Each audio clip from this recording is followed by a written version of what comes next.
This propeller craft was built to settle a physics debate, because what its creators claim it can do is so counterintuitive that it seems to violate the law of conservation of energy. So I've come here to drive it myself and see if it really works. And is it safe? It feels makeshift, I'm not gonna lie. I need some wind, give me a gust. It's a little unbalanced, isn't it?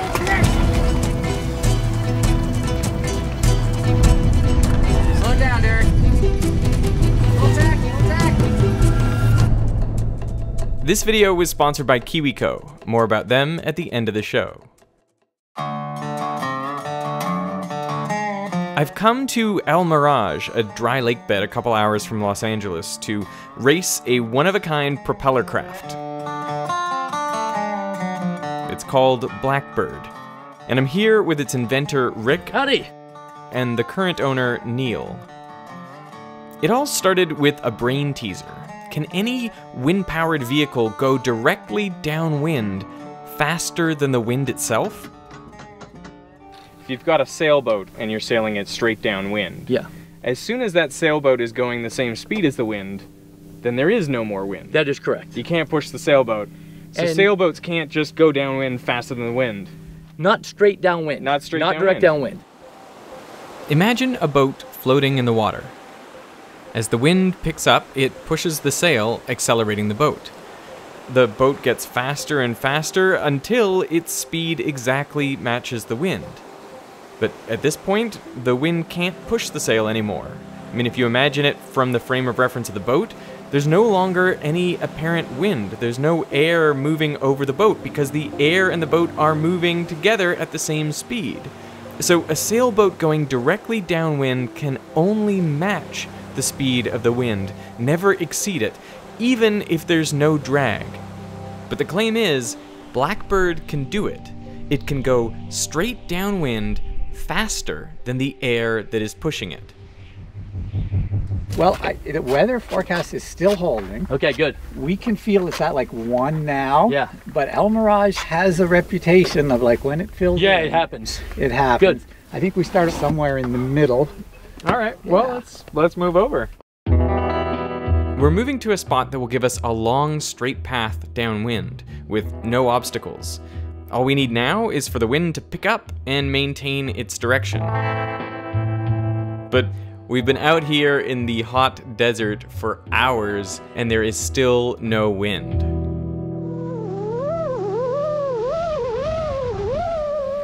This is Gene. He runs the YouTube channel Potato Jet. All the awesome drone shots in this video are his. So if you like cameras and gear and amazing drone shots, go check out his channel. Oh! This is about a typical day, how it goes. Derek, I think the wind has just chosen its direction. I want to move us to the other side. We'll set up, we'll point downwind over in this direction. We'll put you in. Let's make it happen. Yes, all right. I want to do it.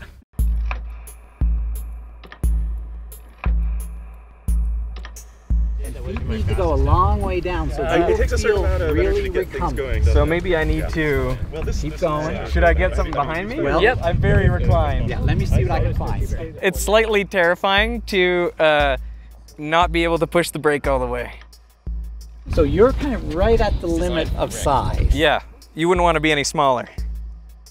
So steering is I Push to go left, push to go left, pull to go right. pull to go right. While steering with my right hand, I have to control the pitch of the propeller blades with my left hand. And then in terms of like when I'm getting to the end or something where I really want to slow down, the right move is pull back. You're saying the right move is push forward. I'm glad that the two experts here are disagreeing on what to do in the emergency case of like, I just want to stop the vehicle. Feel which is slowing you down and do that. It's just terrifying not to have a blanket rule. Well, this is intense. I have never tried to go faster than the wind downwind in a vehicle where I'm just supported by this mesh hammock under my butt. It feels like being in a rolling coffin. It's just been shoddily put together. But I'm excited to try it, and I'm excited to survive. You can look at that orange string right there, it's showing that the wind is picking up behind me. This is what I need. On the front of Blackbird, there's a telltale, a little piece of string which shows which way the wind is blowing. To drive straight downwind, I just need to follow the telltale, so it should be pointing straight out in front. Now, if I get up to wind speed, the telltale should drop straight down, because effectively, I'll be in still air. I'll be moving exactly the same speed as the wind. All right, good luck, Derek. Thank you. I hope I survive this. Come on, come on. I need some wind. Give me a gust. Now, if I can actually go faster than the wind, the telltale should flip around and point straight at me, indicating that I have an apparent headwind, even though the true wind standing on the ground is coming from behind. We're going straight downwind. What have I got? 6 miles an hour. The string is just dangling. You see the string dangling there? Oh, I just need a gust right here. I just need a bit of wind, that's all I need. I will hop on the brakes here. Man, we were so close. I mean, I saw that string dangling down. I was like, okay, this is it, let's keep going. And then unfortunately at one point it was dangling and I asked, what speed are we? And he said, we're 5 or 6 miles an hour. And I'm like, damn, because he's almost exactly wind speed. Yeah. 5 or 6 miles an hour is just not enough to get you right past there. I needed just like that extra few miles an hour. It's kind of the absolute minimum. 10 is pretty healthy. Yeah, yeah. Well, I can't wait. Now you might be wondering how it's even theoretically possible for this vehicle to go faster than the wind. Well, sailboats can do it, as long as they're traveling at some angle to the wind. In this case, the sail acts like a wing. Air flows faster over the outer curved surface than the inner side, which generates lift, a force perpendicular to the apparent wind. A component of this lift force is in the forward direction, so maximum speed is reached when this forward force is equal to all the drag forces on the boat pushing it backwards. Some boats can go 3 or 4 times wind speed. Somebody had asked the question, if a sailboat is tacking downwind, can it do a VMG, velocity made good, directly downwind? Can it beat, if I release a balloon in the air, can the sailboat tack its way down and beat the balloon to its destination? And I didn't know the answer. It turns out that sailing at some angle to the wind, a sailboat can go enough faster that its resulting velocity directly downwind is faster than the wind itself. In other words, it can beat a balloon that is just drifting on the wind. I love brain teasers. I just love doing brain teasers. So I thought this is really close to a good brain teaser. But it's right now it's just a question. So if we make it go straight downwind, then people are definitely going to say no. If the Earth were a cylinder instead of a sphere, I could have a sailboat on a continuous downwind tack. The wind's going along the Earth, this cylindrical Earth, and the sailboat is just spiraling its way down. If I put 2 sailboats, one on either side, they can both do this. Well, that's a prop. Effectively, their sails make a propeller. A propeller that is traveling down this Earth faster than the wind itself. I posted on 2 forums that I was on, right? And I thought people are initially going to go, no, never work. And then I'd say, okay, here's how it works. And they'd go, oh, you got us. Boy, I couldn't have possibly been more wrong.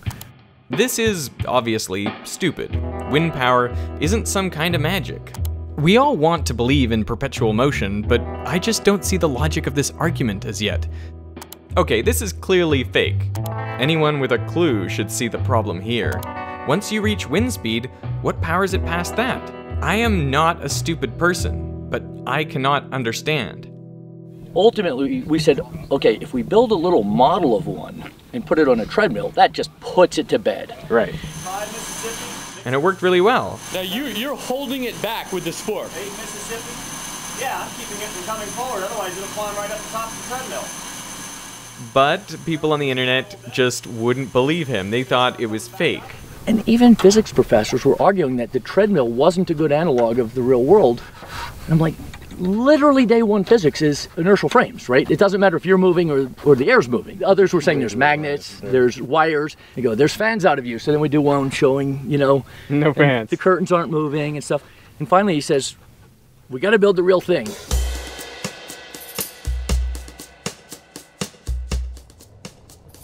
Okay, we are cooking. I see we're going 7 miles an hour, 8 miles an hour.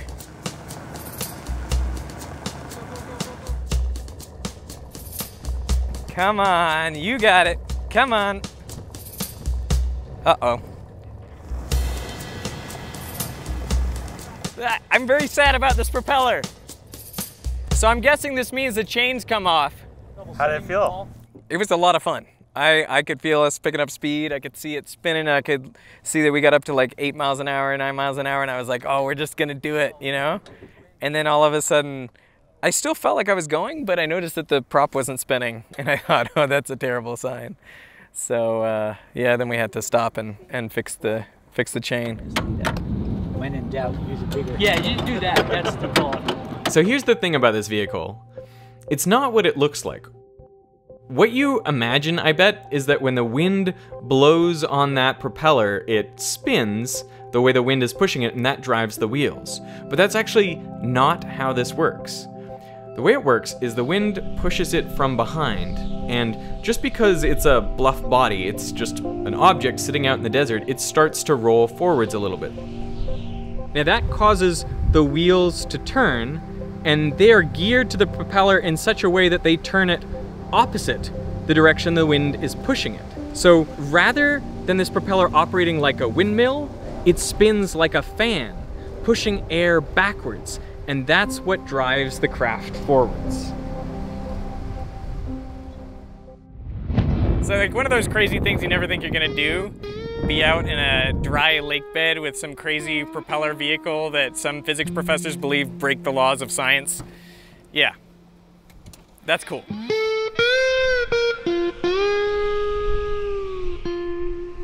It really. Eric, ready to rock? How actionable. If you think so, I'm ready. All right, we're hoping we can catch one of these puffs.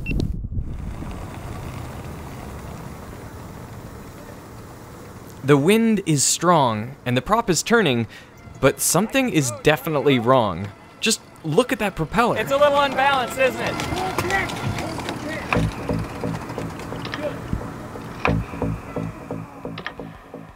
So what's the game plan? If you feel excessive vibration, I think we got to pull the trigger on it. Yeah. Like, and I want to go right out and say, I don't think I would drive it in this wind. I will, if you would like me to. I mean, I will if I will, given the opportunity. But more than I didn't come here to drive. So you drive it if you want to do it. Well, but I mean, if you were gonna decide about getting in, like, is there a point where you say that's too much? For today and the way things are, 15-ish. Okay, so 15-ish is what we were measuring like earlier. What are you saying now? That feels like 15 to me. Yeah. I've been out there for several hours, and first it was just waiting to go, and now it's like it's broken, and now it's like we can go, but it might shake itself apart, and the wind is on the high end. This is sketchy for sure.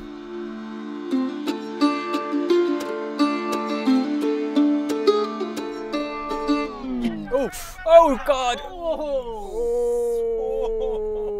Did we get that on camera? Did you? Oh no!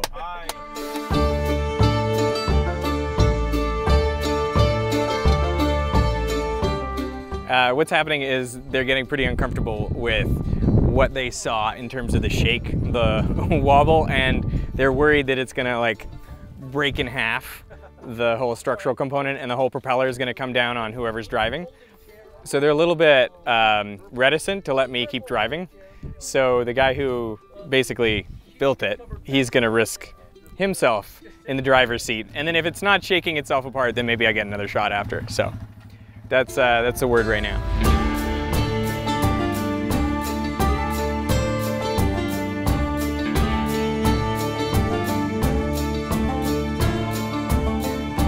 In Rick's run, it didn't seem to shake very much, so they think it's safe for me to jump in. You don't think this wind is much more than... I do.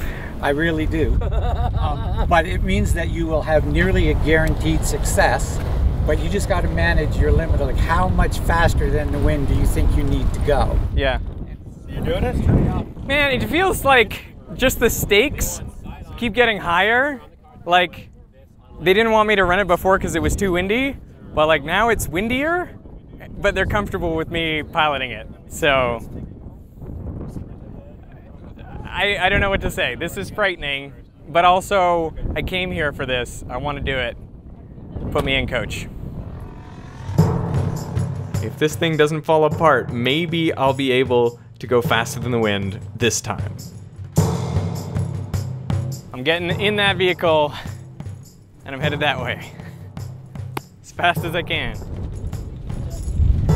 The sun is setting and we're going for it. This is the last chance for me to go faster than the wind, downwind. This is the one, guys. Back a little left so that I can make a straight shot down at the windsock. Looks like we're coming up on wind speed here. Blackbird is getting faster and faster. I'm just willing it to go past the wind speed. Come on. Come on, come on. Let's do this, get out, get out. Speed up with me.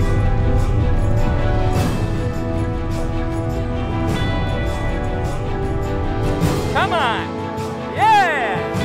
Woo! Yeah! And there you have it. The telltale is pointing straight back at me, showing an apparent headwind, while the windsock shows the true wind is in the opposite direction. I'm going faster than the wind.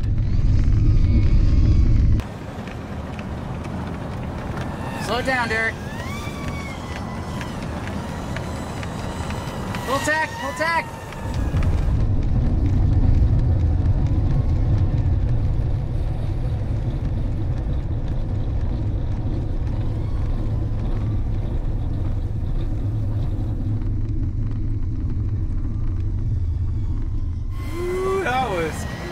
God damn, that got my heart rate up. Out of us, Derek. Did that look scary? Because it didn't feel too bad. So how does it actually work? Well, I worked on this video for weeks without really understanding how it works. So I want to share with you the way that I understand it. So if this vehicle is moving at the speed of the wind, well then there's no relative air motion over the cart. So how can it keep accelerating? If this were like a windmill that required air to flow over it in order to turn, well, then it wouldn't accelerate anymore.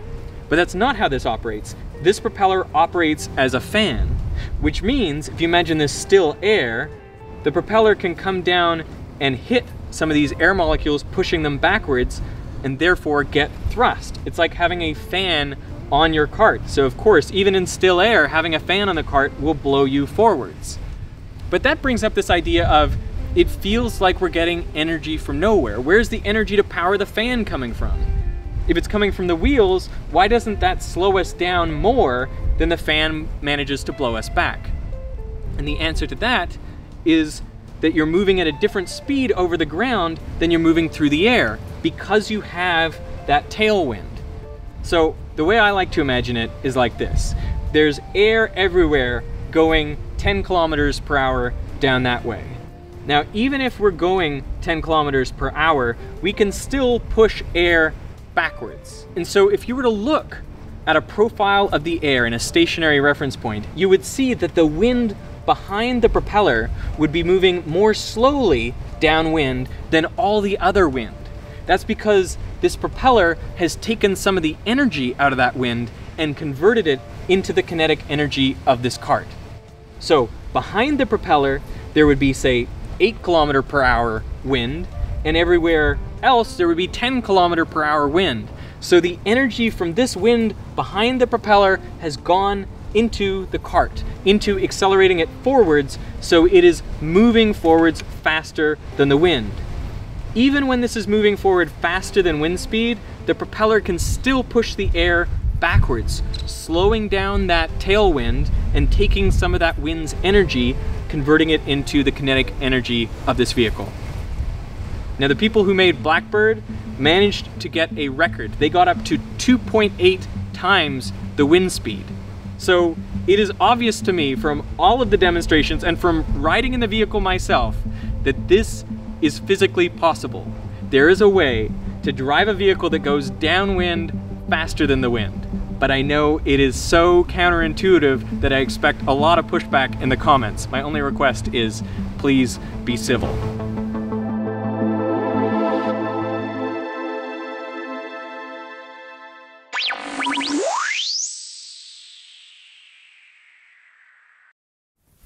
Hey, this video is sponsored by KiwiCo, a company that makes awesome hands-on projects for kids. Now, the big idea is that while playing and having fun, kids learn about STEAM concepts. That is science, technology, engineering, art, and math. When I pull out a crate, my kids jump at the chance to make it with me. And what's really handy is that all the materials you need come right in the box. And that means no running out to the store. You just open it up and go. Now in this one, we learned about aerodynamics like lift and drag, and in addition to the project, there's a magazine with lots of additional content. Now I think this is the best way to learn, by doing something yourself and having fun. This is how education really should be. Now KiwiCo has 8 subscription lines targeted at different age groups, all the way down to newborns. So if you want to try it out, go to kiwico.com/veritasium50, and you'll get 50% off your first month of any crate. Now, I will put that link down in the description. So I want to thank KiwiCo for sponsoring Veritasium, and I want to thank you for watching. You can push the button now.